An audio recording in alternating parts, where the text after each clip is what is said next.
దేవుని మహిమా స్వరూపి అయిన యేసుక్రీస్తు యొక్క సువార్తని, దేవుడు యేసుక్రీస్తు చెప్పిన మాటలను వాళ్ళకి గైకొనకుండా ఈ యుగ సంబంధమైన దేవత వాళ్ళ మనోనేత్రాలకి, అనగా వాళ్ళ హృదయాలకి ఏం కలుగు చేసింది? గుడ్డితనాన్ని కలుగు చేసింది.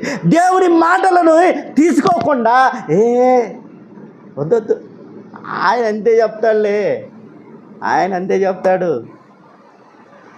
అవ దగ్గరికి వచ్చి ఏం చెప్పింది? ఇది నిజమా అంటే అవును. ఏంది? అన్నీ తినొచ్చు అన్నాడు కానీ అది మాత్రం తినొద్దు అన్నాడు. అన్నీ తినొచ్చు అన్నాడు కానీ అది మాత్రం తినొద్దు అన్నాడు. ఎందుకు తినవద్దు అన్నాడు నీకు తెలుసా అంటే తెలీదయ్యా. నేను చెప్తా విను, తింటే నువ్వు కూడా ఆయనలాగా ఉంటావంట. తింటే ఆయనలాగా, ఆయన శక్తి స్వరూపుడైతే ఆయనలాగా మనం ఉంటమేంది? మనల్ని ఆయనలాగా తయారు చేసుకున్నాడు ఆయన. అర్థమైందా? మనల్ని ఆయనలాగా తయారు చేసుకుంటే ఆయనలాగా మనం ఆయన రూపంలో ఉన్నట్టే కదా. ఆయన జ్ఞానం మనకు వచ్చిద్దంట, ఆయన శక్తి నీకు వచ్చిద్ది. అందువల్ల తినొద్దని చెప్పాడు. పిచ్చిదానా పోయి తిను పో అనగానే అబ్బా ఇంక దొరికింది సందు.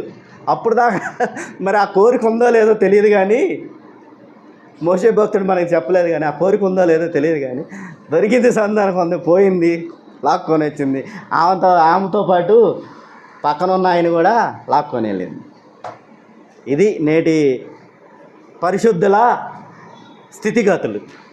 మనం పోయేది కాదు, పక్కన కూడా తీసుకుపోవటమే పాపంలో. కాబట్టి ప్రియులారా, మిమ్మల్ని దేవుడు ఎలా ఉండాలనుకుంటున్నాడు? పరిశుద్ధ జనముగా ఉండాలనుకుంటున్నాడు, విశ్వాసులుగా ఉండాలనుకుంటున్నాడు.